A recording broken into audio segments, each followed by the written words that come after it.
Good morning, everyone.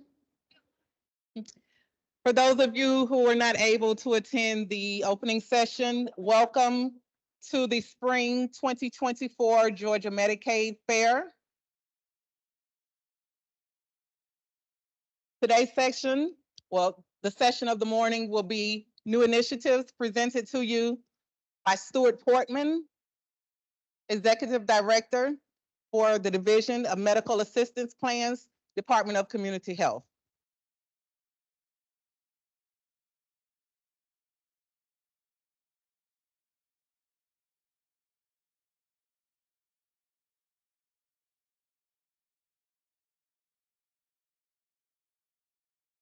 Good morning again.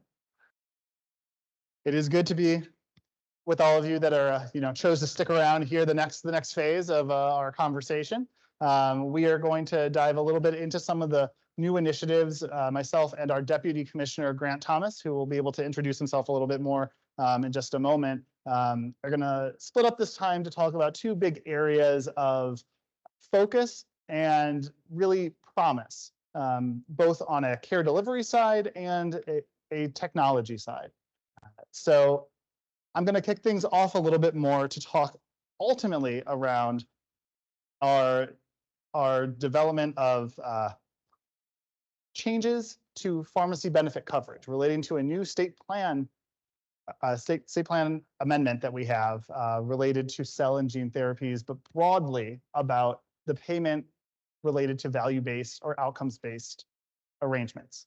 So that will make a little more sense. Some of you might be very used to those conversations. Some of you may not be. And so hopefully by in about 15, 20 minutes, you're all going to feel like you are experts, or at least able to share whatever you have learned with your peers and your experiences down the road back with us.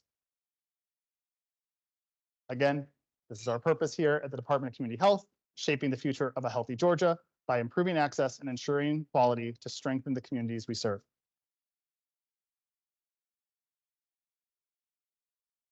So within the world of pharmacy benefit coverage, without going too much into this becoming an academic lecture on what it means to have payment be different in Medicaid than it is in any other payer, federal, state, whatever it may be.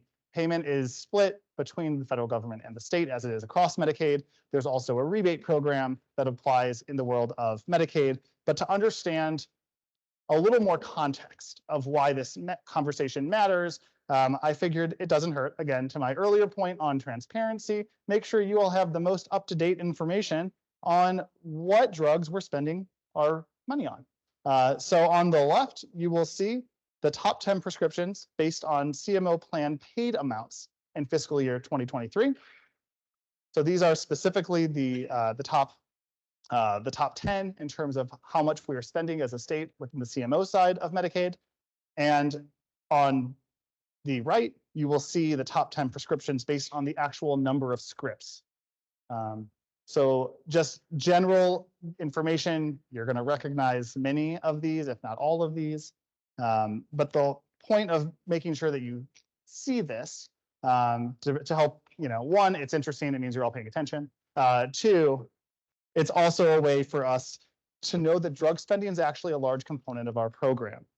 And that spend comprises both the actual payments, which are inclusive of rebates, and volume. And frequently, the conversation around payments of the pharmacy benefit feels like it's a constant rub between payment and volume. But when we're talking about the treatments in the future, that's not the same conversation that we'll be having. When we have more targeted treatments, cell therapies, genetic therapies, these types of treatments are much more individualized, much more targeted, and much more expensive. And so making sure that we are set up for success as more enter the market is the underlying reason why it's worth everyone being aware of this new spot. I'll also note that the lists that you see here are likely to change in the future, particularly that one on the left in terms of the plan paid amounts, in large part because of this pipeline that is coming over the next 5 to 10 years. So last week, when we say new initiatives, we mean new. We got approval for a new state plan amendment, and it allows Georgia to enter into value-based or outcomes-based agreements. So like I mentioned, this is important for cell and gene therapies. A few examples of what would be a cell therapy, which is, a cellular immunotherapy, it's a cancer vaccine, something specific for a cellular specific indication. A lot of this falls into the CAR T examples of cancer treatments. That's one very prominent example that's come up more frequently. A gene therapy is a therapy that modifies or manipulates the expression of a gene or alters the biological properties of a cell for therapeutic use. And for general, for making sure you know that I did not make up these definitions, they come from the FDA. So it is a couple of examples to give you a sense of that would be on the gene therapy side, Zolgensma for the treatment of spinal muscular atrophy, or even this week, there was a new gene therapy for MLD for children, Lenmeldy. So these are very, very active conversations. This is a pipeline that is intended to really transform the way care is delivered, and they're intended, many of them, to be on the gene therapy side, to be one-time administered treatments. It's also worth noting that while these therapies are under consideration, both at the FDA and within the state, when we have conversations around our broader decision-making, the decision's likely to evolve over time, especially as these therapies are expanded, modified, as the list grows from being small and targeted to being more expansive, because there is this broader belief that between both the cell therapy and gene therapy side of the equation, there will be the ability for turning conditions that used to be broad-based into more and more discrete units. Things that used to affect 1 million people might affect 100,000 people. Things that used to affect 200,000 people might affect 10,000 people. And based on the nature of the treatment that is involved. And so it's worth being aware of that because it will drive some decision-making around both the access to the treatment and some of the bigger budgetary constraints that will exist in any Medicaid program across the country. Here in Georgia, by having this spot, we have the ability preemptively to enter into those value-based or outcomes-based agreements based on what the pipeline yields. So we don't have to wait for a decision to be reactive. It underlies one of our broader decision points within the department, which is being able to be proactive in our decision-making as it comes to all of these new and emerging technologies, all of these broader approaches to how we're trying to assist in the healthcare space. The most prominent example of gene therapy right now is sickle cell disease. There are 2 products that will, within the next few months, I can say they will be on the market. 2 products have been approved, and they're still working through some of the marketing elements. They're both intended to be one-time use. One of them is approximately $2.2 million, and one of them is approximately $3.1 million for these one-time use treatments. So they are not inexpensive treatments. The benefits have the potential to be immense. There's a very, very high likelihood that with this treatment, there will not need to be any of the normal therapies, transfusions, any treatment options that have to exist within the sickle cell space going forward for the subset of the population that would be eligible. And I say that because it is not that these are in such a way that everyone who has sickle cell would be eligible for it. It is genetic in nature, and you do have to have certain indicators. This is especially important for Georgia because it is estimated that nationally, there are between 120 and 130,000 individuals with sickle cell disease, and approximately 10,000 of them live here. So we are not an outlier state. We are the center of this conversation. And we have to make sure that we have the tools necessary to address it head on and not be caught flat-footed. That is one of the reasons why it is so exciting that we have this authority, because as you all are well aware, sometimes it can take quite a while to get approvals from CMS. And so having this ready to go means that once we have to figure out what the right approach can be, we can start to measure based off of outcomes. The possibilities of what we can do with this new SPA allow us to say, if certain indicators are met, if a certain clinical endpoint is met, this is what the payment will be. This is what it takes to be paid in full. This is what it means to be paid partially at what percentage, or you have to meet certain value indicators. The specifics of that can be left to the broader discussions that we can have as a, within MAP, within DCH, and with input from the provider community. But it is immensely important that we have that tool in our toolbox so that we're able to respond as quickly as possible, because while there is a huge cost component, there's also the potential for a lot of real world impact. And we don't want our patients to be left waiting while we're trying to figure out what that looks like. So again, these are very new. The products are not both even on the market yet. There's still a lot of things being figured out on what the payment side looks like, but it is the most prominent, flashy example right now because there is actually a pipeline under development. There's likely a third gene therapy that will be available by the end of this year. This is an active conversation, and we thought it was relevant to a lot of the work that many folks do. The nature of these new authorities, this new authority also can be helpful for rare pediatric diseases and disorders because of the fact that they are more genetic in nature, that it is a smaller population, and it historically has relied on a lot of post-market surveillance, which is an area both where the provider and the patient tend to guide a lot of the decision making. So it's worth knowing that if we enter into one of these arrangements with the manufacturer, knowing that there's a post-market angle means that we will be making sure that there is the appropriate way to highlight those outcomes and that we can review them appropriately from the back end. So it also historically related to hepatitis C. There has been an interest in using authorities related to value-based or outcomes-based for large volume sort of scripts. It's still an open national conversation on if that can apply more broadly. And the future seems to be more targeted, so it's unlikely to see that sort of implication moving forward. And that is sort of new initiative number one. I hope you find that a little interesting, but I will pass it off to Grant.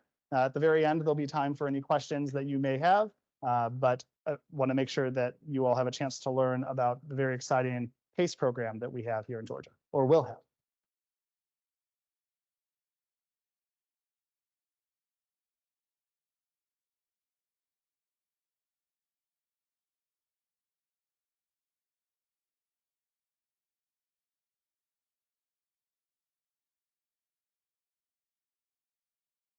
Right here.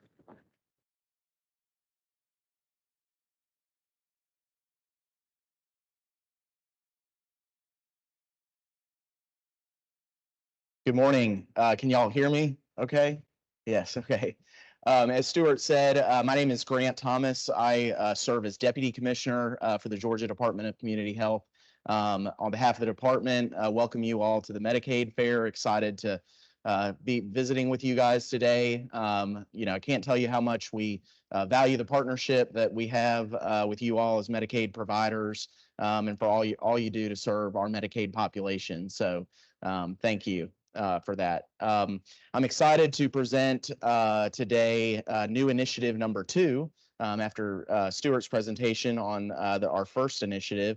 And what I'll be speaking about today is what is called the Program of All-Inclusive Care for the Elderly. But I'll use the PACE acronym from now on, since that's much easier to say and remember. But we are very excited to be moving forward as a department with this new initiative to really serve individuals who qualify for a skilled nursing facility, inpatient, residential, long-term care in the community, being able to still serve them in their homes, which has been a big priority, I know nationally and both in the state, to offer more home and community-based services options and serve individuals at home to allow for that flexibility. It's better for the patient, also saves on costs for the state. So Do want to thank Brian Dowd. We did a presentation last fall to the House Human Relations and Aging Committee. So much of this PowerPoint is borrowed from that presentation. But really today, I will first, the presentation is broken into two separate parts. Part one will give an overview of PACE, just explanation of the program, what it is, who qualifies, and then the second part of the presentation will really talk about how we've gone about implementing PACE in Georgia, where it came from, the work that's been done to date to implement this program, as well as what the work ahead will look like as we move forward implementing this program. So what is PACE? PACE is a federal and state program that provides for comprehensive, integrated, and highly coordinated community-based care and services to adults who are 55 and over who meet state eligibility criteria for and who would otherwise reside in a nursing home level of care. The great thing about PACE is that these individuals can be served in the community, as I said, when they would otherwise be served in an institutional setting. Individuals enrolled in PACE receive all of the services and qualify to receive all of the services that are included in the Medicare and Medicaid, as well as additional benefits directly from the PACE organization. Or if the PACE organization does not offer it directly, they contract with providers to provide that care. PACE participants receive services at a PACE center. So typically it is a 10,000 square foot or more building that they go to that facility to receive their care. And they also receive care in their homes.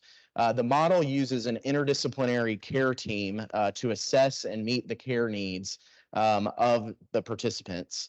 If other outside services are necessary for a participant, the PACE organization must arrange for them and is financially responsible to cover those individuals. PACE organizations receive a capitated per member per month payment that includes Medicare, Medicaid, and private pay sources, and they assume all financial risk, full financial risk for services, including long-term institutional care. Payments do not change based on the individual participants' utilization patterns. And it's important to note that beneficiaries who enroll in PACE agree to forego their usual sources of care and receive all their services through the PACE organization. So it is very similar to a Kaiser model of integrated care where all your whole care team is part of that one provider. And that's where you get all healthcare services from. Organizations operate PACE programs by service areas, and so it's based on a geographical service area for those individuals, typically within a 50-mile radius of that PACE center facility that I was talking about earlier. I do want to emphasize again that the PACE provider, is at full risk to provide services, including hospitalizations and long-term skilled nursing, which includes temporary or permanent nursing home. Therefore, the provider is highly incentivized to do regular case management, chronic disease prevention and management, checking or managing diabetes, blood pressure management, et cetera, to really focus on prevention and ensure that individual stays in the community, stays healthy to the fullest extent possible, and does not require that institutional setting, either going to having to go receive care long-term in a nursing home or be hospitalized. The number of PACE programs really varies by state. Who have different states have authorization to operate these programs. Some states have very few, some states have a significant number. So as an example, in Tennessee, they have one PACE organization and one PACE center in Chattanooga, while Pennsylvania has 19 PACE organizations operating 50 different locations, 50 different PACE centers within their state. Nationally, there are 153 PACE organizations operating in 32 states and Washington, D.C., and more than 300 PACE centers serve nearly 70,000 participants nationwide. Most PACE participants are dual eligible for Medicare and Medicaid services, and approximately 90% of those enrollees are full benefit dually eligible beneficiaries. This is a model that is recognized nationally, and as I said, is currently being leveraged in 32 states and Washington, D.C. So who is PACE eligible? Individuals must reside in a PACE organization service area. And, these service areas are defined by zip codes, usually within the 50-mile radius of that PACE center. They must meet nursing home level of care. They must be able to live safely in the community, must be at least 55 years of age or older, and 96% of PACE participants live in the community. The average age of a PACE member is 76 years old, and the average number of chronic conditions that a PACE member had is 6 chronic conditions. So who can be a PACE organization? Nonprofit, private, or public entity that are primarily engaged in providing PACE healthcare services. Organizations must have the following: a governing board that includes community representation, a physical site to provide adult day services, a defined service area, the ability to provide the complete service package regardless of frequency or duration of services, safeguards against conflicts of interest, and demonstrated financial soundness. So who serves on a PACE interdisciplinary team? An interdisciplinary team consisting of professional and paraprofessional staff assesses the enrollee's needs, develops their care plans, delivers all services, including acute care services and when necessary, nursing facility level of services. So this is that integrated team that I was discussing earlier, typically an 11-member team of individuals who work together to manage and provide healthcare services for these individuals. And you can see some of these listed out. I won't go through all of them, but they are on the slide. Do want to point out, driver transportation is included as part of the PACE program. So individuals, when they need to go to that PACE center and facility to receive care at the facility, the PACE program arranges for them to get transportation from their home to and from, typically several times a week.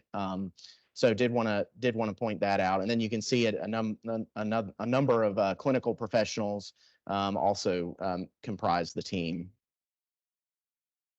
So what services are covered under PACE? PACE is a Medicare Part D provider, and provides full prescription drug coverage, including all Medicare, Medicaid, and medically necessary services.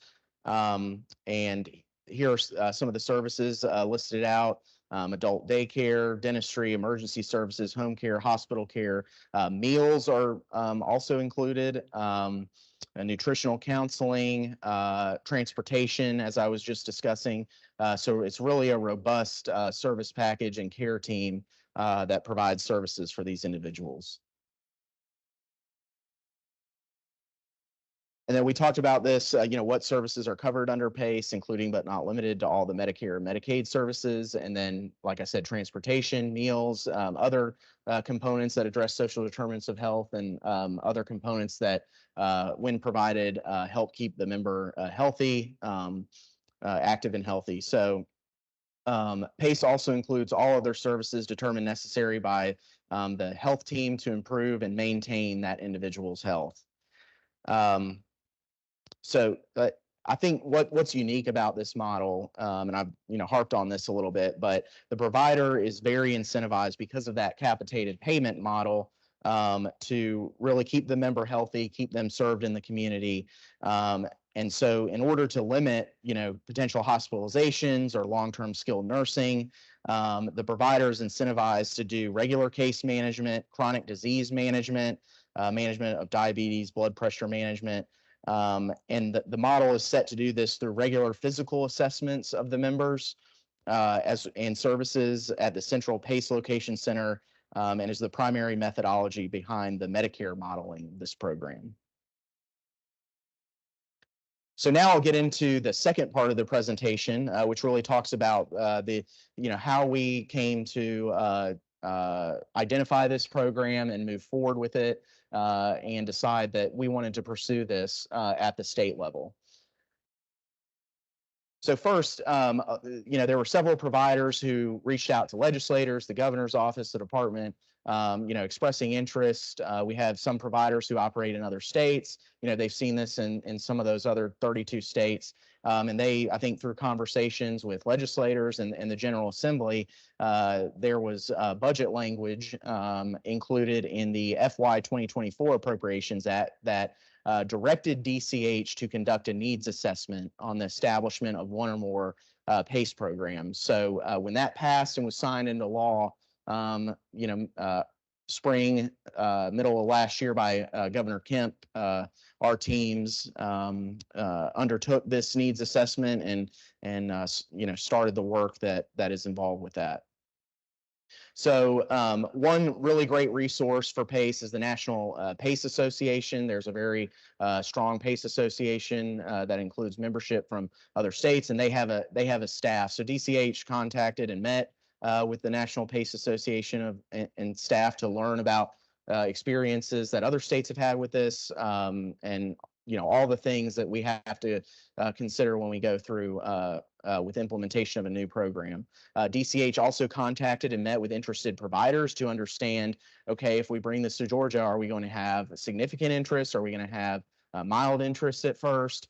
We had at least 3 providers come to us very early on in different parts of the state expressing interest, so that was very helpful. Our staff also met with representatives from North Carolina and South Carolina to learn more about their programs, and we also reviewed estimates of potential members who could be served, and the National PACE Association is very helpful with that. They have an algorithm that looks at this by zip code and based on the potential eligible population for long-term care services in skilled nursing facilities, is able to determine, based on that eligible population, how many PACE enrollees may be out there in a specific region. Providers initially showed interest in Fulton and DeKalb counties, Metro Atlanta, Bibb County, Macon, where we are today, and Chatham County in Savannah. PACE providers typically revolve around that 10,000 square foot facility that I referenced earlier and serve individuals within a 50-mile radius of that facility. Each individual PACE site usually includes or serves an enrollment in a population of between 100 and 250 members. I think in order to be financially viable, they really need to have at least 100 members or right around there. And then these members visit this center and facility multiple times weekly.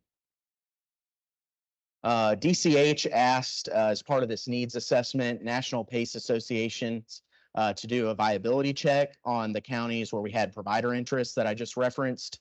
Additionally, one national PACE provider provided their industry assessment of the viability of these counties and a number of other metro regions within Georgia. And then, as I referenced, National PACE Association recommends at least 100 members per PACE center location in order to be viable. DCH reviewed the potential number of new nursing facility entrants versus the eligibility for PACE of those members, like I was referencing before. Enrollment into PACE typically runs between 10 and 15% of those eligible within a certain region. So that gives the state an estimate of how many participants may be, within that geographic area. The highest viability counties were identified as Fulton and DeKalb. That should be no surprise. Metro Atlanta region, very large in population. Bibb County and Chatham County also had viability. And that was important because we had already received provider interest in those areas. And then utilizing that same or the national provider industry estimate of other Georgia counties also identified viability in some other metro areas across the state. So Richmond with the Augusta metro area, Gwinnett County, Muskogee, so Columbus, Georgia, and Cobb County as well. So after conducting this needs assessment and providing it to the General Assembly, DCH, through conversations with the governor's office, proposed legislation agency legislation this year, which ended up being House Bill 1078 during this most recent session. And this bill would simply permit DCH to establish and implement PACE in Georgia. So it permits the department to move forward with implementation. There's some other technical aspects of the bill, that ensure that we will be able to align with CMS standards. House Bill 1078 was sponsored by Representative Jesse Petrie and in the Senate by Senator Ben Watson. And we're really excited that it has passed both the House and the Senate. So it is now just awaiting the governor's signature. Also included, what also occurred this session was in the amended fiscal year 2024 budget. And I don't know everybody's familiarity with the state budget process, but every legislative session, there are two budgets that go under consideration. One is the amended budget for the current fiscal year that we're currently in. So this is the budget that runs from July 1 of 2023 through June 30th, 2024. The legislature usually comes back and does a amended version of that budget because trends change, spending changes, priorities change within the first 6 months of the budget year. And then there's the big, but what we call the big budget, which for this year will be the budget that starts on July 1, 2024 and goes through June 30th of 2025. But this is pertaining to the amended year budget this year, which was passed by the General Assembly and signed into law by Governor Kemp on February 29th. And it included language and $2 million in appropriations in funding for DCH to provide grants to nonprofit PACE providers, basically seed funding that would allow them to, have some costs covered. Certainly doesn't cover all the costs, but provides some supplemental funding for interested providers now that the legislation is likely going to become law. So that language said, increase funds for one-time grants of up to $500,000 for the development of nonprofit PACE centers to provide home and community-based services.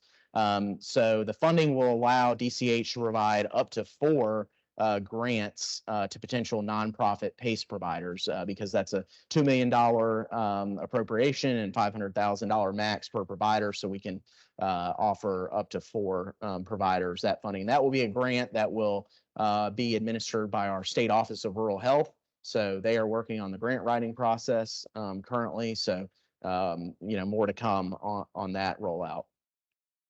And then next, just wanted to go over quickly the steps for implementation of PACE. This will include development of PACE program policies, development of per diem rates, so those capitated per member per month rates that I was discussing earlier. Our actuary is already working on those. Submission of a state plan amendment to CMS or a SPA that provides the state authorization to move forward with providing this coverage. And then also we will have to contract with each provider in CMS. We will also have to establish a new eligibility aid category for Medicaid, configure GAMIS for payment to providers. So those technology operational changes that we will be working on to help implement the program. And then lastly, an ongoing performance improvement and quality oversight process will be developed by DCH to confirm appropriate care and outcomes. So long-term monitoring, and also going forward, there will be the potential for more providers to be added if there is the need and demand and interest by providers. So some states, over time change the number of PACE organizations and programs they have. That can surely increase over time. So with that concludes initiative number 2. It's great to be with y'all today. We're very excited to be moving forward with this program and many other initiatives. And I think Stuart, is it time for questions if there are any?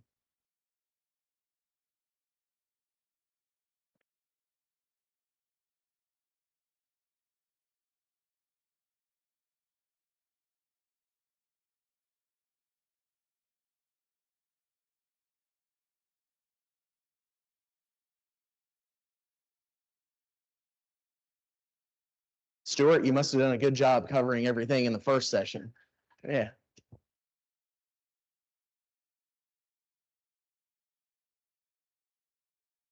Yes, so the bill still has to be signed by the governor, but we're already going forward with the process to start planning for this. So there is some administrative operational work that has to be done first before the program can go live. But we're actively working through that, and once we have a more firm date about when these services can be offered, but there is a lot of ramp up time with bringing on providers, contracting, we have to first go through the needs and operational readiness assessment. And I would hope by around 2025, I think this will be operational. But we're actively working to get to that point. Oh yeah, I'm sorry. The question was, when will this program go live, or when will it be ready to be offered?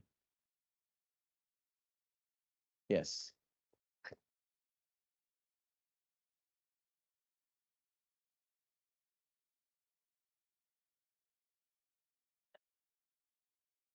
Okay, testing. Okay. So this is a program for the elderly, right? Yes. 55 and older. Okay. Yep. And then you may have said this. I'm so sorry if I wasn't paying attention, but what is the difference between this program and the other waiver program? Because this is a waiver program. What is the difference between this waiver program and the other waiver program that's out there for the elderly? Okay, yeah, that's a great question. So she asked, this is a program for the elderly, 55 and older. How does this differ from the current waiver, home and community-based waiver programs that we currently offer? So we do currently have the elderly and disabled waiver, which includes CCSP and Source, but that is really paid for on a fee-for-service model. So those members are in the waiver program, and we pay that we pay the claims. But this is different in that this is actually a state plan service. So it is offered. CMS offers the ability for states to elect to do this program in the state plan, but also the payment model is a capitated payment per member per month. So the provider is literally assuming all risks for covering the services of these patients based on a set amount that the actuary determines and pays them on a monthly basis. So that's very different from the waiver programs where services are paid for just by service. We're just paying the provider that elects to do this program a set amount each month, and then they provide all necessary services within that. And the hope is that really creates the incentive, like I was talking about, for them to make sure these members stay healthy, stay served in the community, and not have to go through a hospitalization or a skilled nursing facility, go to long-term care in a skilled nursing facility, because that, of course, is much more expensive, and their capitated payment, is not fluctuating based on the individual health of the member. If that makes sense. Yeah. Oh, Trace, go ahead.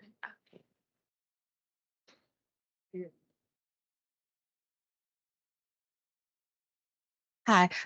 This seems to be kind of similar to the OTP model in my mind, and I really wanted to know, one question I had was, why was mental health not included in one of the 11? Because if you have a patient that does need OTP, but then you're also including in the elderly population, which we do have a lot of, it kind of crosses over. Do you have to choose between the two?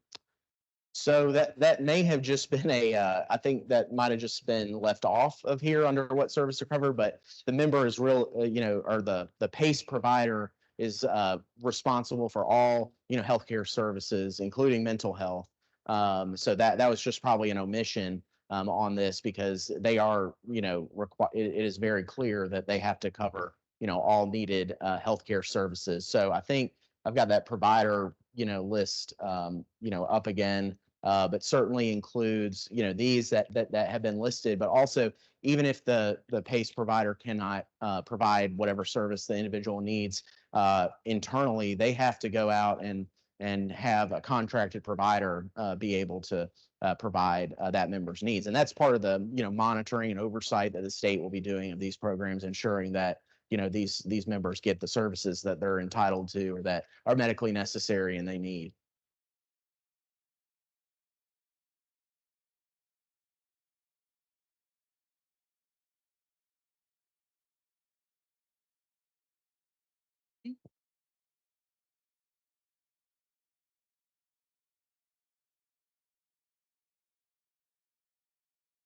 So I have two questions. One is, this is like they live in their own homes, their community, so they just come to this PACE center to get these particular um, services in the PACE center, correct? Yes, yes. So she asked, this individual is able to reside and live at home in the community, and then they just go to the PACE center to get services. Yes, that is correct. So, there are certain services that are obviously easy, can either easier to be delivered or can only be delivered like in a actual healthcare facility.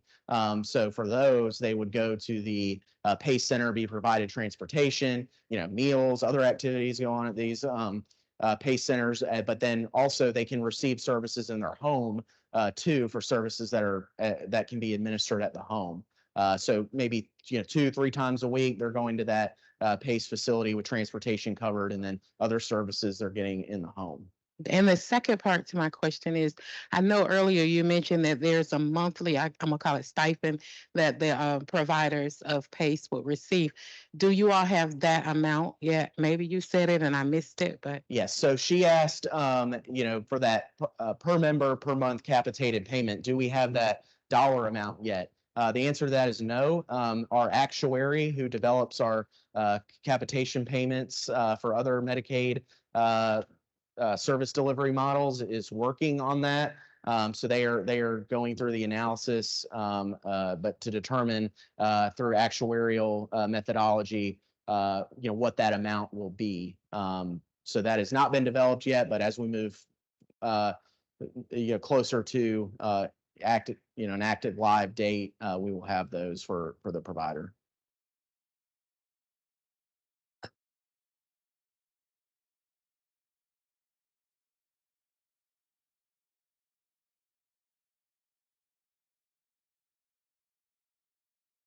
Hello, two questions. How is the state choosing the PACE provider? And how do we apply if interested? Absolutely. So up until this point, we have gotten direct interest from providers, had discussions with those providers that have reached out, because this is very targeted towards certain geographic regions that have capacity to serve these individuals. Yeah, it honestly can't just be anywhere in the state. It's got to go through that algorithm and formula, and being sure that there's the number of people that in that service area based on those zip codes that could be served. So right now we're just aware of several providers who have reached out to the department, as they've learned that we're pursuing this program and expressed direct interest. We will likely have a RFQC process, which is what the state calls a request for qualified contractors process, where the providers have to show that they can meet operational readiness, that they're financially viable, that they have a facility lined up, all that. So that will be a process that comes out through the procurement process, Department of Administrative Services, however that's decided to be procured. And then the grant program that I was mentioning earlier, we're actively working to draft that and get it ready for publication, and that'll be posted through our state office of rural health, and then to probably have 30 to 60 probably 30 days to respond, I would think, but that's still being developed.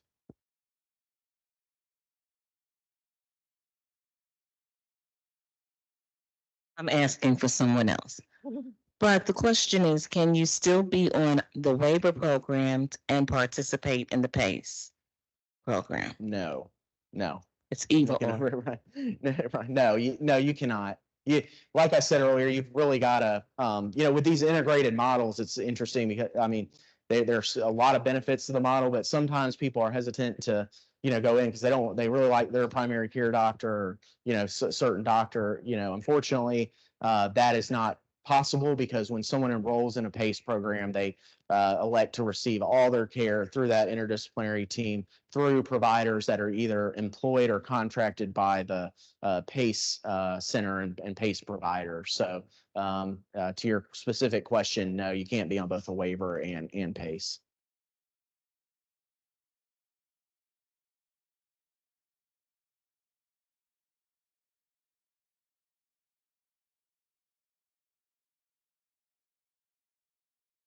want to ask, looks like because it's new to Georgia, it appears that we're going to have external providers who will likely provide service to Georgia. Are there any plans as part of the launch to groom our own Georgia-based providers to provide this service in our community? Yeah, so that's a really good question. So a lot of the providers that have reached out now, serve this population maybe in other settings. So maybe they operate skilled nursing facilities, or they provide home health services, hospice. So they have experience serving the same population, but they see the PACE program as an opportunity for another service line, for an expansion of their service offerings and array. So the providers we've talked to so far, really have expertise and knowledge of this population, of serving them or providing the services that the PACE Center would receive. Like home health, hospice, skilled nursing facility, like I mentioned earlier. But I think over time, we'll likely see that. Because the word will spread, the public, patients as well as providers will learn more about PACE and, study it more and recognize, okay, maybe we should look into this, and maybe there's opportunity for us, to do this program. So I think just over time, there will be an increased awareness, interest, and, expansion of providers.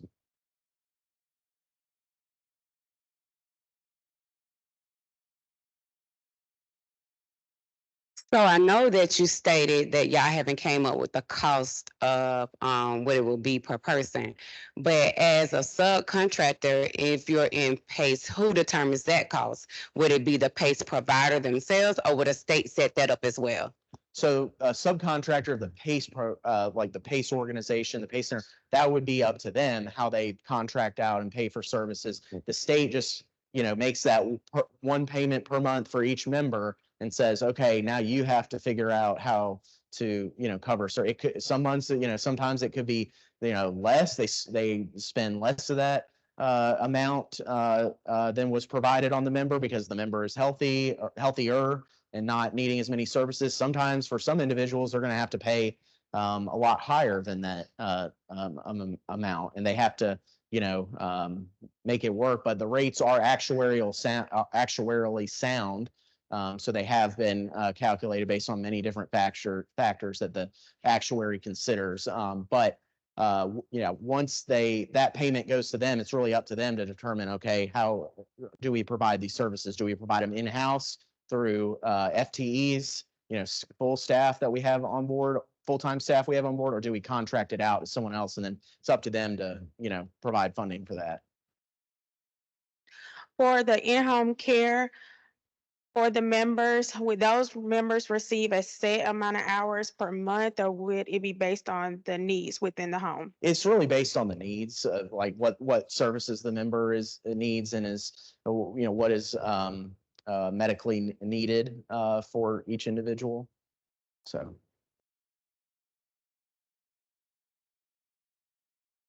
Okay, so we have about less than 5 minutes left. We have time for one more question if anyone has one.